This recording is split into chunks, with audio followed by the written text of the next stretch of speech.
মুসলমান প্রস্তুতি নাও।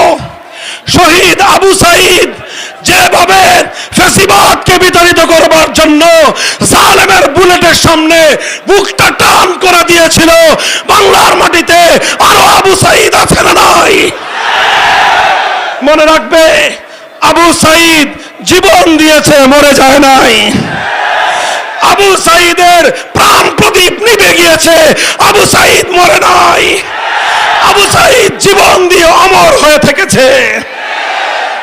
যদি এক ফ্যাসিবাদকে বিতাড়িত করবার জন্য 2000 মানুষের রক্ত দিতে পারে, 2000 মানুষের যদি জীবন যেতে পারে এক জালিমের পতনের জন্য, তাহলে আল্লাহর কোরআনের রাজ কায়েম করার জন্য, ইসলামী চূড়ান্ত বিপ্লবের জন্য 2000 নয়, 2 লক্ষ নয়, যদি 2 কোটি মানুষের জীবনের প্রয়োজন হয়, শহীদ ঈদগাহে জমায়েত হতে কারা প্রস্তুত থাকবে?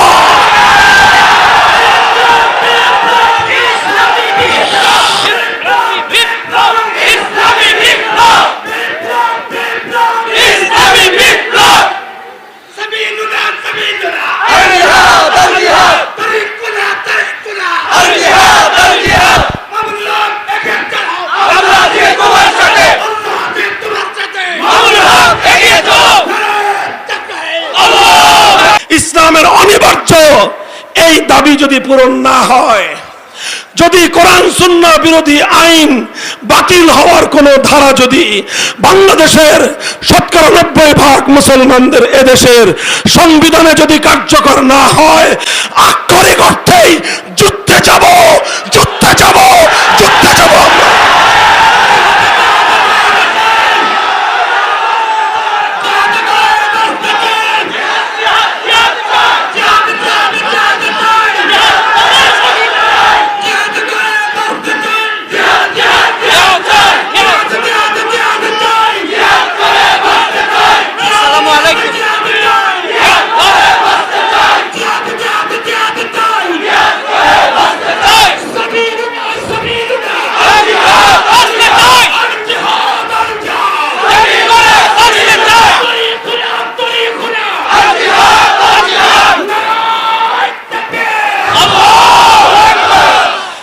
মুসলমান প্রস্তুতি নাও।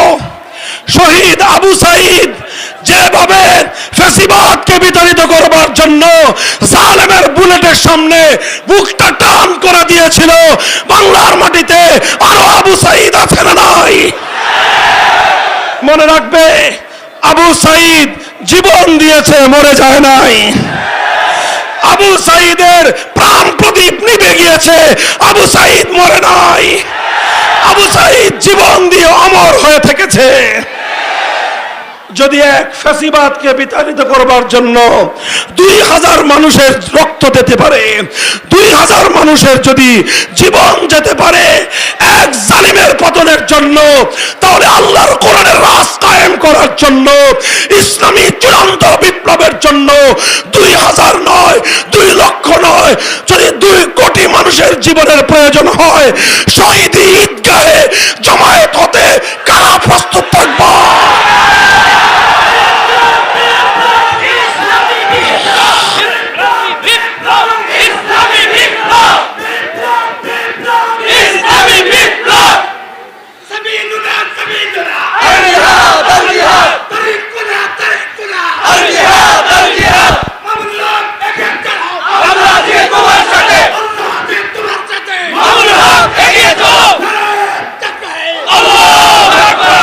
আমরা আমাদের কথা যথা সময়ে বলে রাখলাম, কাজেই কেউ যেন এই অজুহাত তুলতে না পারে যে হুজুর আপনারা এত গরম হয়ে গেলেন, আগে তো কিছুই বললেন না।